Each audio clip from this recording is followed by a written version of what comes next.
이제 드디어 확률의 곱셈 정리가 나왔습니다. 자, 확률의 곱셈 정리는 A 사건과 B 사건이 모두 일어날 확률을 구해야 되는데 A 사건과 B 사건이 모두 일어날 확률은 자, 여기선 지금 이렇게 쓰니까 갑자기 생뚱맞은데 쌤이 이렇게 쓸게요. A 사건과 B 사건이 모두 일어날 확률은 이 위에다가 하나 쓸게요. 자, A 교 B의 확률은 PA 곱하기 PB라고 이렇게 쓰면 됩니다. 자, A 사건이 일어날 확률과 B 사건이 일어날 확률을 곱하면 돼. 이건 우리가 경우의 수에서 곱의 법칙에서 배웠었지. 그런데 지금 쌤, 그러면 얘를 써야 되는데 왜 얘를 써요? 라고 한다면 얘는 어떤 경우냐면은 자, A 사건과 B 사건이 서로 영향을 주고받지 않을 때는 이렇게 구하면 돼요. 그런데 A 사건과 B 사건이 모두 일어날 확률을 구하는데 A 사건과 B 사건이 서로 영향을 주고받을 때는 B 사건의 확률을 그냥 PB라고 쓸 수가 없고 얘를 붙여줘야 되는 거야. 그러면은 얘는 어떨 때냐면 A 사건이 먼저 일어나고 그리고 B 사건이 일어날 때는 PA 곱하기 PB 바 A라고 씁니다. 얘는 어떤 경우냐면 B 사건이 먼저 일어나고 그 다음에 A 사건이 일어나는데 A 사건이 B 사건의 영향을 받을 때는 이렇게 써. 자, 이렇게 써서 A와 B가 동시에 일어날 확률을 구할 때는 A 사건이 먼저 일어나고 B 사건이 일어난다고 생각을 하면 되고 이렇게 우리 조건부 확률을 이용해서 곱셈 정리를 쓸 때는 B 사건이 먼저 일어나고 A 사건이 일어난다고 생각하면 돼요. 이런 경우를 A와 B 사건이 서로 영향을 주고받으니까 종속되었다고 해서 종속사건이라고 이야기하고 A와 B 사건이 서로 영향을 주고받지 않을 때 A 사건과 B 사건은 서로 영향을 주고받지 않아서 독립사건이라고 이야기합니다. 독립, 영향을 주고받지 않은 것을 독립이라고 이야기해. 자, 그러면은 이렇게 곱셈 정리의 개념을 조건부 확률을 이용해서 확인한 다음에 문제로 한번 넘어가 보겠습니다.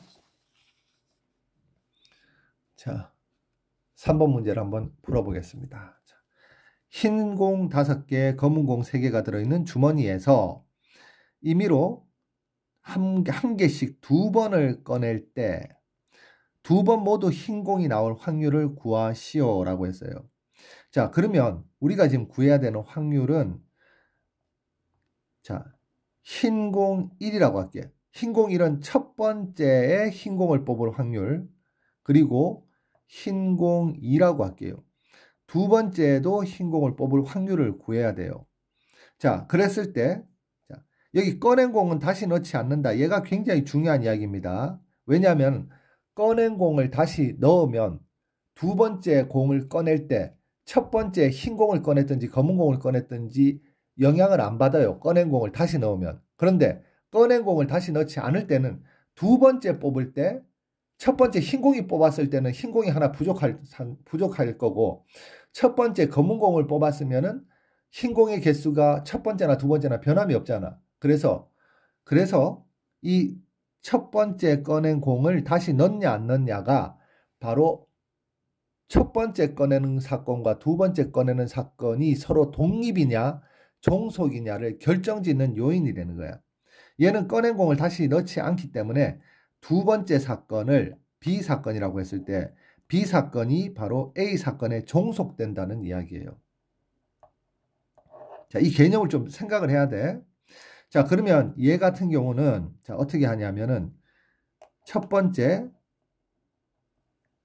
흰 공을 꺼내는 확률을 구하고 난 다음에 두 번째 흰 공을 꺼낼 확률을 구하긴 구하는데 첫 번째 흰 공을 꺼냈다라는 전제 하에서 두 번째 흰 공을 꺼낼 확률을 구해야 돼요. 자, 그러면 얘는 지금 자, 이제 잘 봐야 됩니다.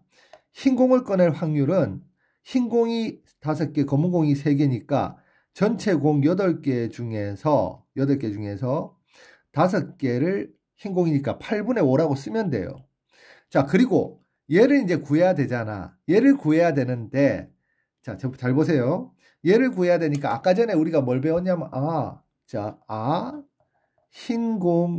두 번째 흰 공을 꺼낼 확률, 첫 번째 흰 공을 꺼낼 확률이 전제하에서 두 번째 흰 공을 꺼낼 확률은 첫 번째 흰 공을 꺼낼 확률 분의, 자, 두 번째 흰 공을 꺼낼 확률인데 첫 번째 흰 공을 꺼냈다라는 것과 상관이 있는 거니까 이렇게 해서 구해야지 라고 생각하고, 얘가 지금 8분의 5니까 분모에 8분의 5를 쓰면은 분자를 쓸 수 있겠니 없겠니? 분자를 못 써. 왜 못 쓰냐면 이 분자가 여기 있잖아. 여기 얘 구하라고 지금 하고 있는데, 얘를 쓸 수 있으면은 굳이 이런 짓 하지 말고 그냥 바로 쓰면 되지, 얘를 알고 있으면.